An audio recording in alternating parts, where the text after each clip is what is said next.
ये है उनकी आइडियोलॉजी। जैसे तमाम घटनाएं हुई, तमाम घटनाक्रम हुआ, उनकी कारगुजारी से ये लगा हमारे माननीय सांसद मौर्य जी को, इस बहुजन हमेशा पेरा जाता है। अगर भाजपा हार्ड हिंदू है तो ये सपा साठ हिंदू है। ये दोनों चट्टे बट्टे हैं, ये कभी समाज का उत्थान नहीं हो सकता। इसी नाते उन्होंने भी बिल्कुल फूंका है, घर में स्वामी प्रसाद मौर्य हो जाए, आप स्वामी प्रसाद मौर्य बन के काम करें तो कोई चीज मुश्किल नहीं है। 2027 चुनाव आपके हाथ में है। ये उन्होंने और बैलेंसिंग पावर अपनी जनता पार्टी बनने जा रही है मेरे साथियों। बिना अपनी जनता पार्टी के इस उत्तर प्रदेश में किसी की सरकार बनने वाली नहीं है। माननीय सांसद मौर्य जी ही नहीं, माननीय कांसी राम कहा करते थे, मुझे मजबूत सरकार नहीं चाहिए, मुझे मजबूर सरकार चाहिए, मजबूर सरकार चाहिए। और मजबूर सरकार होगी तो इशारे पर नाचेगी। अब बिना अपनी जनता पार्टी के इस उत्तर प्रदेश में 2027 में सरकार बनने वाली नहीं है मेरे साथियों। ये कारवा भी निकल चुके हैं, स्वामी प्रसाद मौर्य के सिपाही निकल चुके हैं। आप जैसे लोग इतनी तपती गर्मी में त्याग नहीं है तो और क्या है? आपने इंतजार किया, ये त्याग नहीं तो और क्या है? आप नेता के नाम पर ये बौद्ध भिक्षु पागल हुए हैं, ये और नहीं तो क्या है? ये बौद्ध भिक्षु किसी के लिए आते हैं, ये बुद्ध की विरासत बचाते हैं लोग। पंथरा में हम लोग गए, पंथरा का कार्यक्रम यहाँ तक की काट के आए। हमने कहा इसी मिशन के लिए जा रहे हैं। पंथरा में लोगों ने जो बुद्ध की विरासत है, बुद्ध ने वर्षावास 4 महीने किया है वहां, और वह पूरी धरा वहां की यानी पुरातत्व के संरक्षण में है।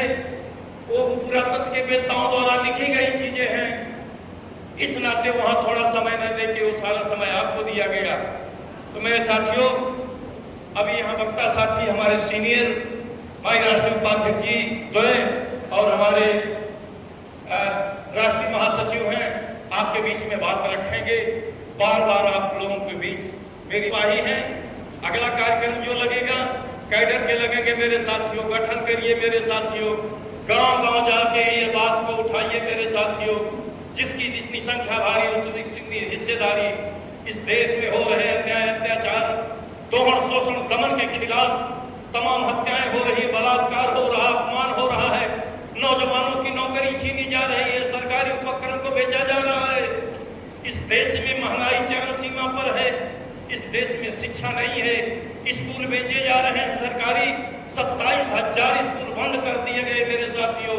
पूरे देश में 60,000 स्कूल मोदी सरकार ने बंद कर दिए गए सरकारी, जहां गरीबों के बच्चे पढ़ सकते थे। इसी से अंदाजा लगा दीजिए आने वाला जो वही राम राज्य है जिसमें नंगा जंगली घूमता था और हाथ में कटोरा लेकर समाज को घुमाना चाहता है।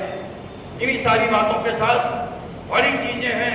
इस सारी चीजों को लेकर रथ यात्रा के माध्यम से समाज को जिगाने के लिए, समाज को बताने के लिए माननीय स्वामी प्रसाद मौर्य आज 73 वर्ष की अवस्था में दिन रात एक कर दिए हैं। आप लोग तो नौजवान हो साथियों, हम लोग उनका साथ नहीं देंगे आज इस पड़ाव पर तो कौन देगा साथ? वो नेक इरादे के साथ हाथ में निकला है। वो ऐसा व्यक्ति है पूरे प्रदेश नहीं पूरे देश में इतनी लंबी राजनीति में जो 6 बार मंत्री के दर्जे पर रहा हो, इतनी लंबी राजनीति में आज तक कोई एक भी भ्रष्टाचार की अंगुली नहीं उठा पाया, कोई एक भी लांछन नहीं लगा पाया, कोई एक भी आरोप नहीं लगा पाया। ये मेरा स्वामी प्रसाद मौर्य शेर है, बहादुर है, ईमानदार है। ऐसे नेता के लिए हम लोगों को साथ देना हमारी भी ड्यूटी और हमारी भी दायित्व बनता है। इन्हीं सारी बातों के साथ अपनी वाणी को विराम देते हुए आप सभी का